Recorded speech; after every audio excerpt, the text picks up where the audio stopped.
Alright, welcome back. Today we are going to be taking a look at Dev Diary number 67, which goes into more detail of features that are going to be in patch 1.1. I thought part 2 was the last one, but here we have part 3, and they are talking about morale. Okay, and I think this is the major part of the feedback. One piece of feedback we heard a lot post-release was that it was frustrating to watch long, drawn-out battles that are tied up on the front while your battalions weren't in combat. While your battalions that weren't in combat perished from attrition. This is not an effect I have personally complained about very much, but it certainly makes a lot of sense. In general, I think it's much easier to just get an economy that's so large that you just are largely indifferent to this sort of thing. But yes, the current mechanics, if you're trying to min-max, you actually don't want to load up a front with a bunch of different people because they can't all get involved in the battle at the same time. And I think it also created situations where having like one 100 stack general was better than having 5 20 stack generals, because the biggest involvement you could get in a given battle, given that only one general can get involved at once, was 20. I think this is how it worked, but I'm not 100% sure. In the new system, instead of the losers typically being the only side to take morale damage, units on both sides will take a certain amount of morale damage each round of combat. That morale damage can be modified by various factors such as technology and production methods. I love this, because sometimes it just feels like,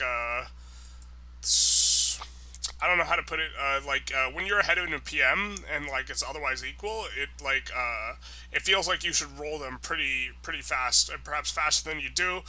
Specifically, I'm thinking, like, tanks versus, like, trench warfare.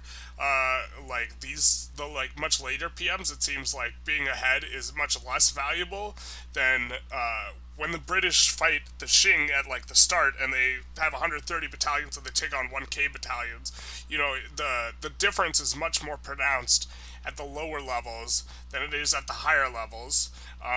Something that Civilization does is, what matters is the hard difference between the two. So a difference between 50 and 60 is the same as a difference between 10 and 20.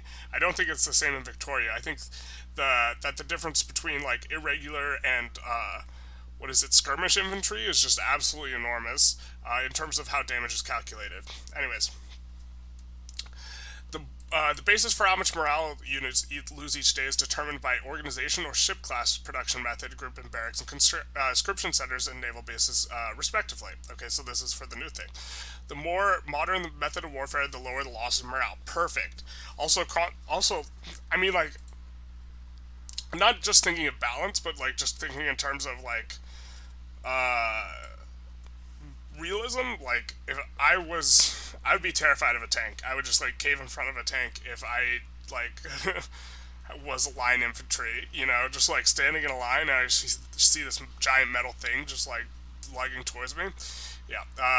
Conscripts also now different than regular battalions in that they suffer more morale damage. I think that they say something in here about if you are one of the laws that is really conscript heavy, this effect is diminished. But I think this is also nice that it's the case, because it's rewarding more having a professional army. Let's see. Modifiers can affect how much morale your own troops lose, such as good modifiers from first aid and field hospitals, or bad modifiers from conditions of the battle, such as broken supply lines. I actually really love when games highly emphasize broken supply lines in terms of a mechanic. Romance of the Three Kingdoms, I think 14 does this, and I'm not trying to argue that Romance of the Three Kingdoms 14 is a good game, because it's not. But one thing is that a large part of the game revolves around cutting supply lines, and Hoey 4 also does this, and I think that that's just, like, an absolutely tremendous, like, method of, like, reducing an army, and it's, like, not present in a lot of strategy games. But I suppose Victoria 3 is probably also not, if you're going for, like, in-depth, complex, nuanced military, Victoria 3 is not the game for you anyways. But, okay.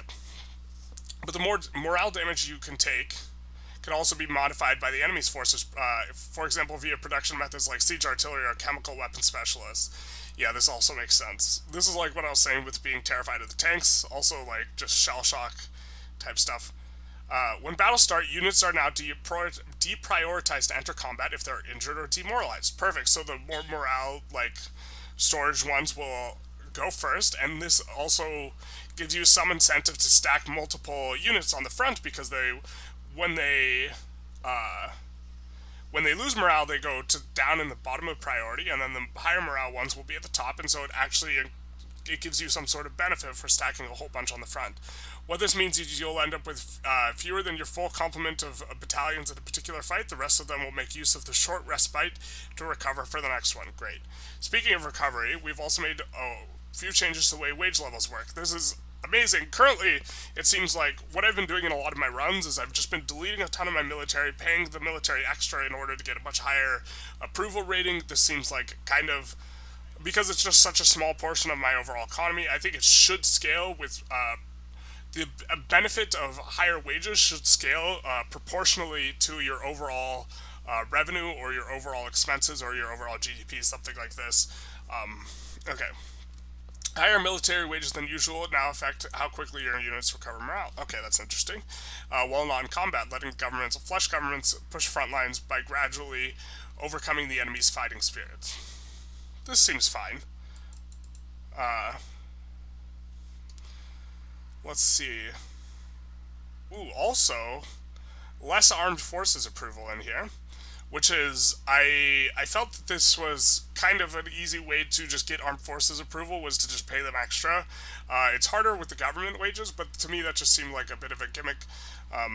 This isn't the extent to the government and military wages in 1.1. These settings also used to be a highly efficient way of directing and immediately altering interest groups' approval scores. Yeah, so this is what I was talking about, which is just like, if you have a group that's radicalizing, you can, like, if you're playing a very min-maxy way, you're like, oh, they're radicalizing, but they're at minus 10 exactly. Bink, we just, like, tick up the armed forces approval, but you could take it up to, like, either +5 or -5 based on the wages, which we have, so now they're toning it down, so now it's going to be less. We have toned down a bit in 1.1 by making the approval changes limited to -2, -1, 0, +1, +2. So now you can't just change approval by 5, just when you're passing a law to avoid getting radicals, and then as soon as you're done passing the law, you change it. Of course, the act of raising or lowering wages will still have the usual knock-on effects on approval by increasing or decreasing purchasing power of the pops that tend to make those groups, leading to changes in standard of living. This is fine. Having high or low military wages also affect your power projection. This is interesting, leading to a prestige impact also during peacetime. I'm not sure how I feel about this. I think this is a neat feature. It adds a little bit of complexity. Hopefully it's not too gamey. Hopefully I guess we'll see. It will make it better for higher PM armies, because wages, when you have a really high level PM army, it adds a lot of power projection, but that power projection is not on the back of increased wages generally, or increased wage pool, because you're paying more for military goods and less for military wages, and so when you have to percentage increase military wages, it's a smaller individual pool to increase. So that's interesting. Low military wages also affect your building's training rate, i.e. how rapidly they can reinforce battalions and flotillas that have become underpowered due to casualties. It seems great. It also seems eminently reasonable that if they offer more money, people are going to be more willing to come. To round it out, low government wages provide a direct impact on prestige, while higher levels now provide additional authority. Authority? Where was authority mentioned? Oh, okay, he's just talking about government wages instead of mill wages. Low government wages provide a direct impact on prestige, while higher now provide additional authority. This is actually really nice, because generally speaking, I have not ticked up government wages a lot because they're much larger, but getting authority is actually a pretty big deal, because if you can insert another consumption tax or something, you could take in a ton of extra revenue. As a final note from our update on patch 1.1, as a final note, an update from our patch 1.1 update on legitimacy levels. This is a wild sentence. As a final note, an update from our first patch 1.1 update on legitimacy levels. An update on our update. I feel like they should have a better way to word that. But okay. One oft-repeated concern with how legitimacy works currently is that under the most democratic systems, having two parties in a coalition government does not provide much of a penalty, even if those parties are vehemently opposed to each other. This is true. As long as you're not trying to pass any laws, it doesn't really matter. From one perspective, this was working as intended, as it represented a trade-off between legitimacy, in this case the popular representation, and the ability to actually enact any new laws. Yeah, so exactly. Since the incoherence between the ideologies and governments would make the debates and stall over outcomes more common. But on the other hand, it felt wrong to have the two completely incompatible parties working together in highly functional governments as long as they didn't try and make any changes. That is, yeah. So super late game. So the penalty for being over your cap in authority is the opposition group, i.e., the group not in government, will have penalties to their opinion of you. But what you could do super late game is you could just pile everyone into the government, and then you just don't care as long as you're not passing laws, and then you just go over on authority. And so this seemed like an exploitative feature that shouldn't be allowed, but we'll see how they're changing it. In response, we have changed the legitimacy penalty from government size to one that actually represents ideological incoherence. Oh, this is great. This is really good. Adding a party or interest group to the government will not cause any conflicting ideologies, as measured by their stance on laws. Perfect. Outside party boundaries to inflict a legitimacy penalty. This encourages formation of government groups that are both strong and effective together. We're very interested to hearing how this change feels to you all once patch 1.1 drops. This is fantastic because so we could take a look at this picture and it's like government ideology penalty. And if they all disagree on a bunch of laws, they're gonna have some problems. And so this is great. Hey, they use the unholy alliance term.